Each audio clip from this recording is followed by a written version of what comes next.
Is Pulp Fiction by Alex Reese the laziest drum and bass track ever made?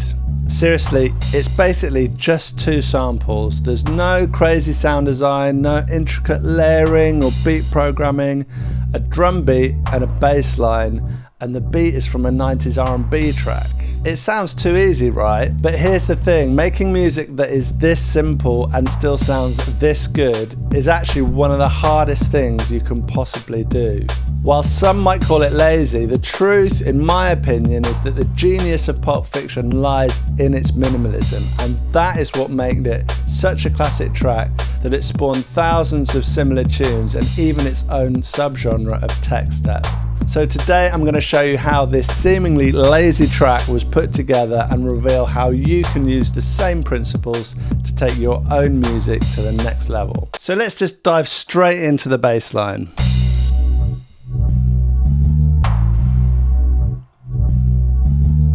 Okay, so where's the sample from? It's from an MC Solar track called Devotion, and we can hear it here.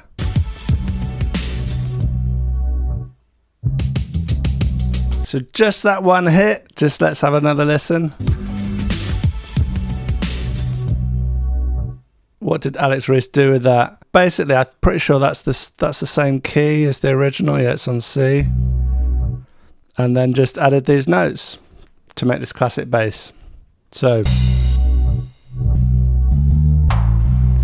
but you might have noticed that it has this reverse bit. Whoop. Listen to it right here.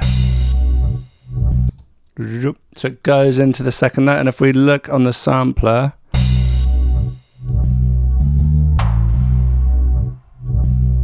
so this is quite a common feature in, I think, older samplers, but it's the sort of thing that gets forgotten about nowadays, but it adds so much to the track, and really it's just a way of extending, like often you might use it, you might loop a bit, just if you want the sample to go longer, and this isn't going to sound good, but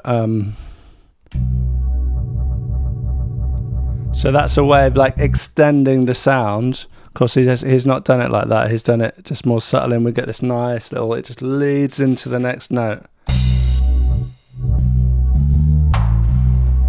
Awesome. Yeah, we've got this clap and this crash, which I did sample from the track just to save time. The thing to notice about that, I think the crash is a 909 crash, maybe 707, and this clap is really quite late. Like normally you'd want to put it like on the 4, like if you hear it with the beat, like that fits, but it's not there, it's like there. And yeah, it's one of those imperfections which I actually think makes the track, probably, maybe. I don't know. What do you think? It kind of sounds good on the beat.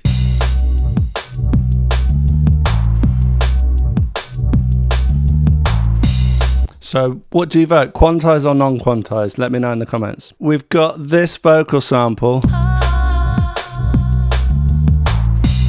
Quite liking the quantized version. I know it's sacrilege. Let's put it back. So that vocal sample is from a classic sample pack by Paul Hardcastle, who did No 19. I just sampled it from here, and then it's got a nice bit of delay on it. Just classic. So I've done a bit of EQing, boosting the highs a bit, and then classic dotted 8th note with plenty of feedback. The big question is, where does the beat come from? So rather than spending days and days creating a beat from scratch, getting every sound, every nuance, basically this is this track. So if we just listen to the break,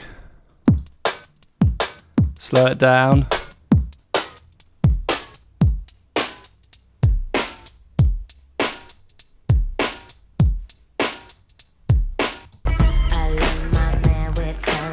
That's the break. But the thing is, it sounds great, doesn't it? Put that back to 160.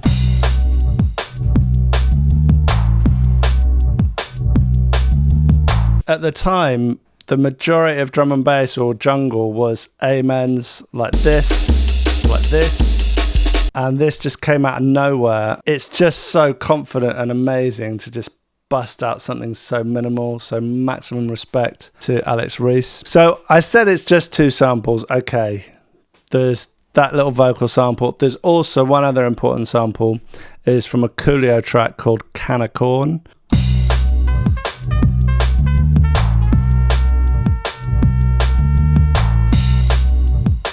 So just played, not pitched, not anything done with it. We can hear the original.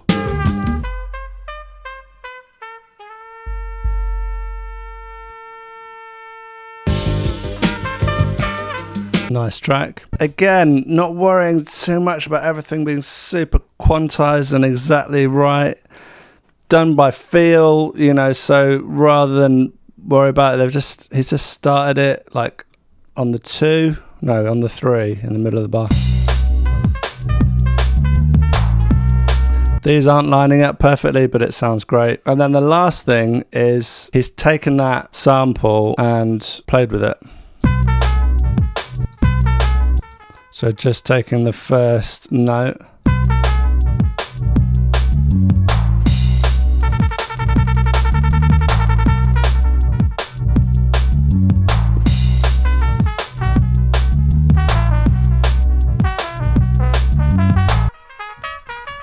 But just playing around with the keyboard. If we just use some of these very simple techniques, like when you're sampling, don't worry about adding a million effects and trying to do granular synthesis or some kind of ultimate sound mangling.